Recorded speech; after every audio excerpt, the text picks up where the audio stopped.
Hello guys, ഞങ്ങളിതേ രണ്ടുപേരും കൂടെ extra super മാർക്കറ്റിൽ സാധനം വാങ്ങാൻ പോയതാണ്. അപ്പോൾ സാധനമൊക്കെ വാങ്ങിക്കഴിഞ്ഞപ്പോൾ ഈ വാഴ നനയുമ്പോൾ ചീരയും കൂടെ നനയെന്ന് പറഞ്ഞില്ലേ, അതുപോലെ തൊട്ടടുത്തുള്ള സൈൻല ബാൻഡിൽ ഞങ്ങളൊന്ന് കയറി കേട്ടോ. അപ്പോൾ കുറേ ആയി കൊയിലാണ്ടി ഇത് തുടങ്ങിയിട്ട് കുറച്ച് മനസ്സായി. അപ്പോൾ എപ്പോഴും വരണമെന്ന് വിചാരിക്കും. കോഴിക്കോട് സൈൻല ബാൻഡൊക്കെ നമ്മൾ ട്രൈ ചെയ്തിട്ടുണ്ടായിരുന്നു. അപ്പോൾ കൊയിലാണ്ടി ഒന്ന് ട്രൈ ചെയ്യുന്ന വിചാരിച്ചു. അപ്പോൾ നോക്കുമ്പോൾ ദേ ഞാനും സൈൻല ബാനും ട്വിന്നിങ് ആണ്. ഞങ്ങൾ ഒരേ കളർ കോഡിലാണ് കേട്ടോ.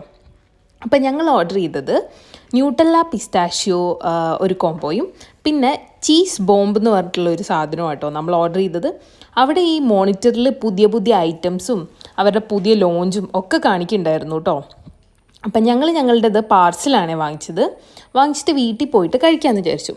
അപ്പോൾ വീട്ടിലെത്തി ഞാനിത് ആദ്യം നമ്മുടെ ചീസ് ബോംബാണ് അൺബോക്സ് ചെയ്തത്. അപ്പോൾ ഉള്ളിൽ നിറയെ ചീസും പിന്നെ ആ ഒരു വേർമിസലി പോലെ കുനാഫയുടെ ഒക്കെ ആ ഒരു ഡോയില്ലേ, ആ ഡോയും പിന്നെ നിറയെ ചോക്ലേറ്റും ആയിരുന്നു കേട്ടോ. നല്ല ടേസ്റ്റ് ഉണ്ടായിരുന്നു. കഴിച്ചപ്പോൾ നമുക്ക് വീണ്ടും വീണ്ടും കഴിക്കണമെന്ന് തോന്നും കേട്ടോ ആ മധുരം. പിന്നെ ഞാൻ ഭയങ്കര ഒരു സ്വീറ്റ് ക്രേവിംഗ് ഉള്ള ആളല്ല. ഇതും സൂപ്പറായിരുന്നു കേട്ടോ. അപ്പോൾ ബൈ ഗൈസ്.